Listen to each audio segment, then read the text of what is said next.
آپ نے ایک بات کہی تھی اپنے اسپیچ کے اندر کہ جو آپ کی انتخابی طور پہ مہم جو ہے اس میں آپ انتخابی طور پہ کسی بھی جماعت کے ساتھ الائنس نہیں کر رہے. اچھا, میرا سوال یہ تھا کہ سیاسی جماعتیں تو ایک طرف ہیں, ایک طرف مذہبی تھوڑ کی بھی جماعتیں ہیں, TLP ہے, JUIF ہے, تو کیا ان کے ساتھ بھی الائنس نہیں ہو سکتا؟ کیونکہ پیچھے اسٹیج کے آپ ایک بہت پیارا جملہ لکھا ہوا تھا کہ اسلامی پاکستان, تو جب تک یہ مذہبی تھاٹ کے لوگ بھی الائنس نہیں کریں گے تو اسلامی پاکستان آپ اکیلے کیسے بنا سکتے ہیں؟ بات میں تفصیلی کریں گے بات کریں گے اس میں انشاءاللہ. کیا کہنا چاہیے وہ میں ہم اس ڈائلاگ کا اہتمام کریں کہ جس کے نتیجے میں سب لوگ اپنی آئین پوزیشن کو اختیار کریں اور اس سے آگے نہ بڑھیں. تو کہاں سے آغاز کرنا ہے؟ گفتگو کرتے ہیں اور شروع کر دیتے ہیں. لیکن یہ اس لیے نہیں ہے کہ ہمیں کوئی شوق ہے. جماعت اسلامی میں یہ بات کر رہی ہے اس لیے کر رہی ہے کہ جماعت اسلامی کی اس ملک کے ساتھ ایک انٹیگریٹی ہے, ایک لائلٹی ہے. ہم نے خون دیا ہے, ہم نے شہادتیں پیش کی ہیں, ہم لڑے ہیں اس ملک کے لیے, ہم نے اس کی نظریاتی سرحدوں کی بھی حفاظت کی ہے اور اس کی جغرافیائی سرحدوں کے لیے بھی ہم نے شانہ بشانہ کام کیا. اور جماعت اسلامی ہی اپنے اندر وہ اخلاقی وزن رکھتی ہے کہ جو سب کے لیے چھتری بھی بن سکتی ہے. اس لیے ڈائلاگ شروع کیجیے, تمام لوگوں کا حق دیجیے, اس سے ملک جو ہے وہ بحرانوں سے نکل جائے گا انشاءاللہ. تو جمہوری آزادیاں بہت اہم ہیں. ابھی بھی ہم دیکھیں لاپتہ افراد کا مسئلہ روز کمیشن کے سامنے, روز عدالتوں میں لوگ چلا رہے ہوتے ہیں, چیخ رہے ہوتے ہیں, ہمارا بیٹا کہاں ہے, ہماری بیٹی کہاں ہے, ہمارا باپ کہاں ہے. لیکن جو مجرم ہے تو پہلے تو وہ ملک ہے. پھر آپ کا اگر پروسیکیوشن کا پراپر نظام نہیں ہے تو یہ ریاست کا فیلئر ہے نا. اس میں عوام کا فیلئر کہاں سے آ گیا؟ ریاستی اداروں کا فیلئر ہے نا, چاہے وہ عدلیہ ہو چاہے وہ مقننہ ہو. تو جس کے اوپر الزام ہے اس الزام کو ثابت کیجیے, جو مجرم ہے اس کو سزا دیجیے. لیکن یہ کہاں سے آ گیا کہ آپ لوگوں کو لاپتہ کر دیں, برسوں لوگ اپنے پیاروں سے دور رہے. اس کے نتیجے میں غم غصہ پیدا ہوتا ہے. اگر کوئی مجرم بھی ہوتا ہے تو وہ مظلوم بن جاتا ہے, تو مظلوم بنانے کی فیکٹری آپ لگاتے ہیں, مجرم پیدا کرنے کی فیکٹری آپ اس عمل سے لگا لیتے ہیں. تو یہ لاپتہ ہونا تو کسی بھی ایسے جگہ پر جہاں آئین اور قانون کی بالادستی ہو وہاں یہ تصور نہیں ہو سکتا. اس مسئلے کو بھی ایڈریس کرنا پڑے گا. خاص طور پر بلوچستان کے لوگوں کی کا یہ مطالبہ ہے تو اس مطالبے میں ظاہر آئینی سبسٹنس ہے, وزن ہے, اس کو اہمیت ملنی چاہیے.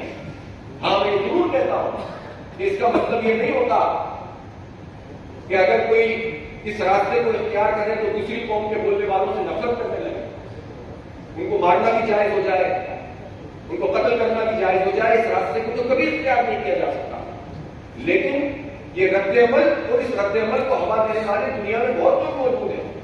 کیا ہم نہیں جانتے کہ ہم نے 20-25 سال میں جو امریکہ کی حمایت پالیسی اس خطے میں اختیار کی, اس کے نتیجے میں کتنی را کی انفلٹریشن ہو گئی, کتنی جو ہے وہ بلیک واٹر کی انفلٹریشن ہو گئی ہے. کیا ہم دیکھتے نہیں ہیں کہ بلوچستان میں کتنی بین الاقوامی قوتیں سرگرم عمل ہیں. وہ پھر ان حالات کو ہوا دیتے ہیں, پھر وہ ایکسپلائٹ کرتے ہیں, پھر وہ اپنی مرضی کے نتائج حاصل کرتے ہیں, پھر فوج کو عوام کے سامنے لا کر کھڑا کر دیتے ہیں. لہذا عقل مندی کا راستہ یہ ہے کہ پھر وہی بات ہے آئین کے مطابق ہی کام کیا جائے. اور جو نیشنل ایکشن پلان بنا اس میں دو چیزیں طے ہوئی. اس میں ایک چیز تو یہ تھی کہ جو ایکشن لیا جائے گا, لیکن اس کے ساتھ ساتھ یہ بھی تو طے ہوا تھا کہ تعلیم دی جائے گی, روزگار دیا جائے گا, سڑکیں بنائی جائیں گی, پانی دیا جائے گا, بجلی دی جائے گی, گیس فراہم کی جائے گی, روزگار کے مواقع لوگوں کے لیے کھولے جائیں گے. تو یہ مواقع کہاں ہیں؟ یہ بلوچستان میں ہے کیا سر؟ کیا یہ سندھ میں موجود ہے؟ کیا سندھ کا کیپٹل پاکستان کا معاشی ہب کراچی, کیا وہاں کے نوجوانوں کو اس وقت روزگار مل رہا ہے؟ کیا وہاں تعلیم کے یکساں مواقع موجود ہیں؟ کیا پورے پاکستان میں یوتھ کے لیے کوئی پروگرام حکومت کے پاس موجود ہے؟ اس وقت جو صورتحال پورے ملک میں ہے تعلیم کی, 5 سے 16 سال تک کی عمر کے جو لوگ ہیں تقریباً یہ 6.5 کروڑ ہیں. ان میں سے 2.62 کروڑ لوگ ایسے ہیں بچے جن کو اسکول میں ہونا چاہیے اور اس وقت اسکول میں نہیں ہے. اس کی ذمہ داری ہے. نہ وہ پرائیویٹ ایجوکیشن حاصل کر رہے ہیں, نہ گورنمنٹ کے کسی ادارے میں پڑھ رہے ہیں. 2.62 کروڑ یہ 39% وہ بچے جنہیں اسکول میں ہونا چاہیے وہ اسکول میں نہیں ہیں. یہ 76 سال میں کس کا فیلئر ہے؟ کس کی حکومت رہی ہے ملک پر؟ یہ بیوروکریسی جواب دہ کیوں نہیں ہے؟ یہ وہ سارے لوگ جنہوں نے حکومت کی ہے وہ جواب دہ کیوں نہیں ہے؟ یہ بڑی بڑی باتیں ان سے کروا لو، لیکن انہوں نے ملک میں تعلیم سے لوگوں کو محروم کیا ہے. یہ ان کا فیلئر ہے. اور جتنی آپ اس کی پرتیں کھولتے چلے جائیں. یونیورسٹیوں کا حال دیکھیں، پرائیویٹ سیکٹر میں جو لوٹ مار مچی ہوئی ہے. عوام نے یہ سمجھا ہے کہ پرائیویٹ سیکٹر میں جو ہم تعلیم حاصل کر رہے ہیں یہ جو ہے وہ ہماری قسمت ہے. بھائی پرائیویٹ سیکٹر تو ایڈ آن کرتا ہے چیزوں کو. بنیادی طور پر تو ہماری بڑی رچ ہسٹری ہے کہ یہ وقت کی بنیاد پر چلنے والا ہے. تعلیم کاروبار نہیں ہوتی. یہ ریاست کی ذمہ داری ہے کہ ہمارے سب بچوں کو تعلیم ملے اور یکساں ملے. اور یہ جو یکساں نصاب کی بات کی جاتی ہے یہ بھی دراصل لوگوں کو معلومات ہوتی نہیں ہے اور بات چل جاتی ہے اور لوگ سمجھتے ہیں بڑا کارنامہ یکساں نصاب جو کریکولم کی آؤٹ لائن ہوتی ہے. ایک ہوتا ہے کتاب، ایک ہوتا ہے نصاب. جو نصاب کی آؤٹ لائن ہے وہ تو ہمیشہ سے یکساں رہی ہے ملک میں، لیکن اس کے مطابق عمل درآمد کتنا ہوتا ہے، اس کی ایگزیکیوشن کے اتھارٹیز کیا ہے، اس میں کرپشن اور لوٹ مار کتنی ہو رہی ہے. اور پھر ایک بات ہے کہ آپ یکساں نصاب کی بھی بات کرتے ہیں تو کیا ملک میں تمام پرائیویٹ ادارے اس نصاب کو قبول کرتے ہیں؟ وہ تو پاکستان کے کریکولم کو مانتے نہیں ہیں. بہت سارے ادارے آپ ان کو بھی پروان چلا رہے ہیں. تو یکساں نظام ہونا چاہیے. یکساں نظام کا مطلب یہ ہے کہ تمام لوگوں کو برابر کی اپرچونٹی ہونی چاہیے. غریب، مڈل کلاس، امیر سب کے لیے تعلیم کے یکساں مواقع ہونے چاہیے. پھر جو جتنا اہل ہوگا وہ آگے بڑھے گا. لیکن اگر آپ کسی کو 0 پہ کھڑا کر دیں اور کسی کو 200 پہ کھڑا کر دیں تو کیسے چلے گا معاملہ؟ اس لیے تعلیم، یکساں نظام، یکساں نصاب، یکساں زبان سب کے لیے.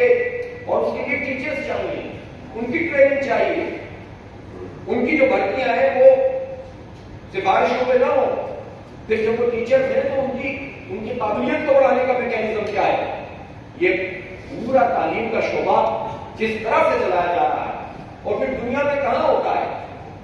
دیکھیں یہ 18ویں ترمیم کے بعد ہوا یہ کہ تعلیم کو صوبوں کا چیپٹر قرار دے دیا گیا.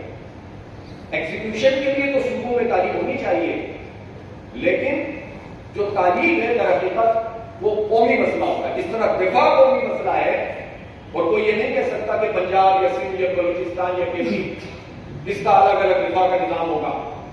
بالکل اسی طریقے سے جو تعلیمی پالیسی ہو، جب معیشت کی پالیسی ایک ہوتی ہے تو تعلیم کی پالیسی بھی ایک ہونی چاہیے. یہ ہر صوبے کی الگ پالیسی نہیں ہوتی. اس لیے 18ویں ترمیم میں کے بعد اس کی ایک ترمیم کی ضرورت ہے کہ جس میں تعلیم کو ایک پالیسی کے طور پر سب کے لیے ایکسیسیبل بنانا، مواقع فراہم کرنا یہ ضرورت ہے. اس پر جماعت اسلامی نہ صرف یہ کہ بات کرے گی بلکہ اس کے لیے پوری اپنی ایک لائحہ عمل کا بھی ہم انشاءاللہ تعالی جلد اعلان کریں گے. اسی طرح سے آپ صحت کے معاملات دیکھ لیجیے. اسی طریقے سے آپ جس شعبے میں چلے جائیں، اس وقت گیس کا کرائسس ہے.